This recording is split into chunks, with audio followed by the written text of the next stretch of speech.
स्वागत है पुनः आपका।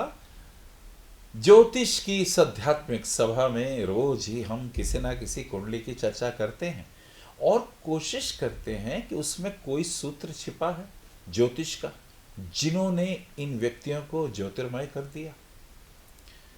पैदा तो सब व्यक्ति समान नहीं होते हैं, लेकिन अपने अपने महत् कर्मों के कारण व्यक्ति धीरे धीरे उन्नति करता हुआ कहां से कहां चला जाता है।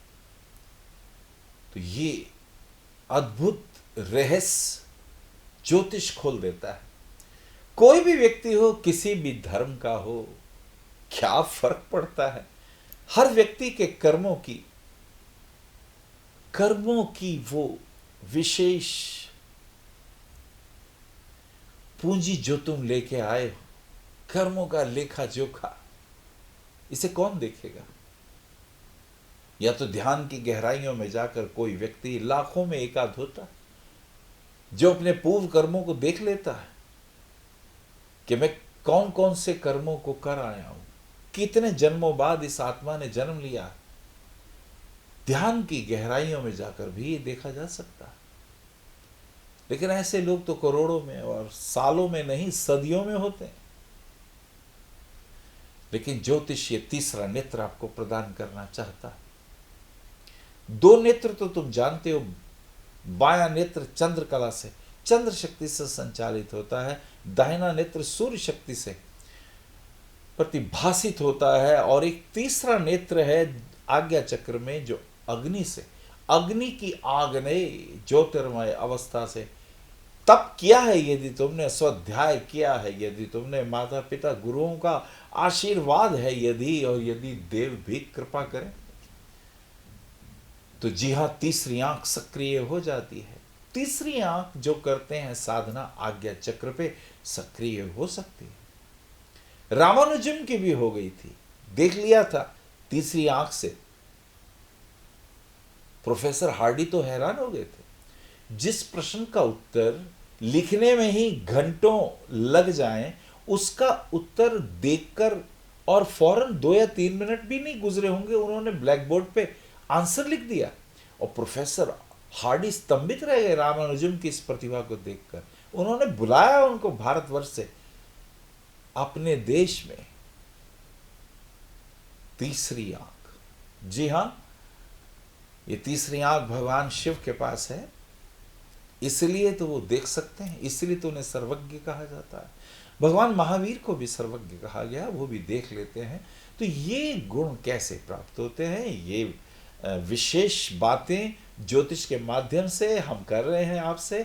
आज हम जिस महान हस्ती की पत्री ले रहे हैं, जी हाँ, वो उप प्रधानमंत्री गुलजारी लाल नंदा, जी हाँ, भूतपूर्व उप प्रधानमंत्री की ये पत्री भी देखने वाली है।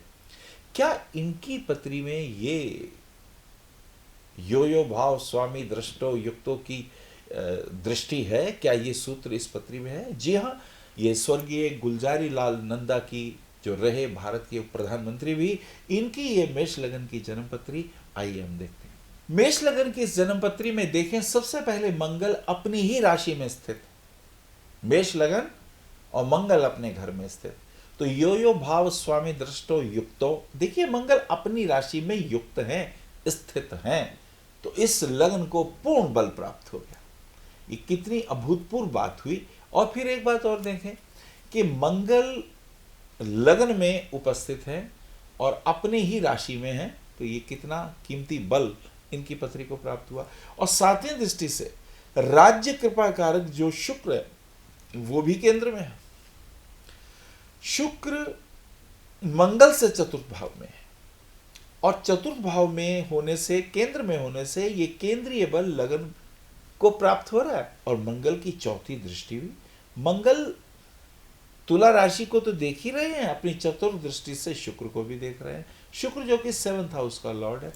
देखिए, दूसरा राजयोग हो गया। आपने देखा कि मंगल की चतुर्दृष्टि सप्तम भाव के अधिपति के ऊपर, मंगल स्वराशि के, तो ये महान बल की प्राप्ति हो गई।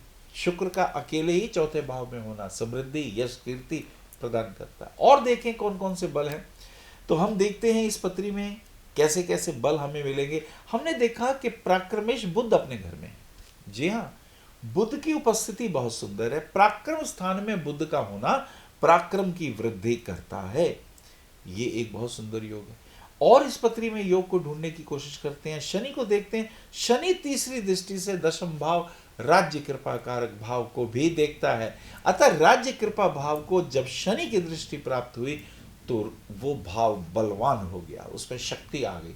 तो इनको मंगल की दृष्टि दशमेश के ऊपर भी है। मंगल 8th एस्पेक्ट से उस घर को भी देखते हैं। देखिए मंगल एक तो लगन में है, 8वीं दृष्टि से अपने वृश्चिक राशि को भी देखते हैं। वहां पर जो शनि उपस्थित हैं जो कि दशम भाव के स्वामी हैं उन पर भी दृष्टि। अब लग्नेश का दशमेश के साथ और सप्तमेश के साथ एक गहरा संबंध हो गया, तभी ये इतनी ऊंचाई के ऊपर जा सके।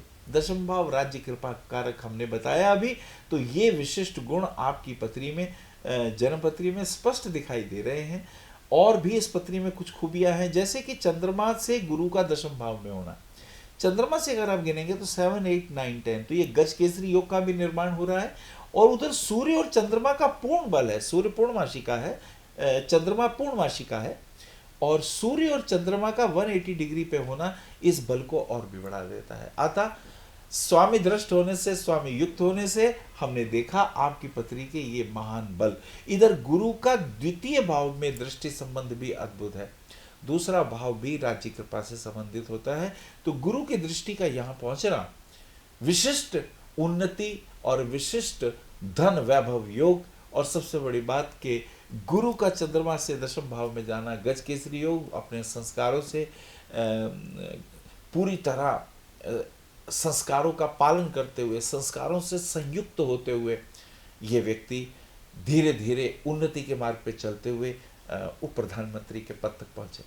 मित्रों, यदि आप भी चाहते हैं आपकी पत्री में क्या कोई योग छिपे हुए हैं, क्या कोई ऐसे योग छिपे हुए हैं जिनसे आपके बारे में पता चल सके कि आप किस दिशा में जाएं, क्या कार्य करें जिससे आपको विशेष लाभ हो। क्या आप डॉक्टर बन सकते हैं, पेंटर हो सकते हैं, नर्तक हो सकते हैं, क्या आप इंजीनियर अच्छे हो सकते हैं, वास्तु विशेषज्ञ हो सकते हैं, क्या आप एक अच्छे एस्ट्रोलॉजर हो सकते हैं, क्या आप धर्म के व्याख्याता हो सकते हैं, क्या आप एचआर की फील्ड में जाकर दूसरे लोगों के बीच में जो गैप है उसे कम कर सकते हैं, वगैरह वगैरह बहुत सारी बातें हैं।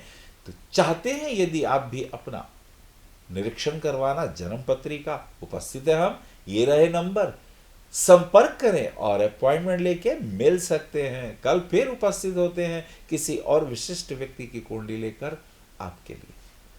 हरि ओम।